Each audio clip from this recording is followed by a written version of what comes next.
Hey everyone, and welcome back to another quick tech how-to video. In this video, I'm going to be showing you how to recover your deleted iPhone photos. First, go to your photo gallery. From here, you're going to choose a photo that you'd like to delete. For me, it's going to be these bottom ones. I'm going to hit the bottom trash icon, delete from library. Once I click that, I'm going to go to albums on the top left. I'm going to scroll all the way down to recently deleted.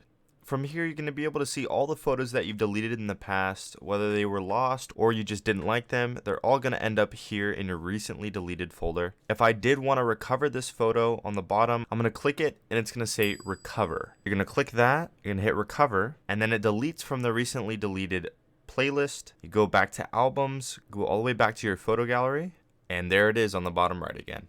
This is a super useful tool to retrieve photos that you've lost in the past or memories that you'd want to save that you deleted on accident.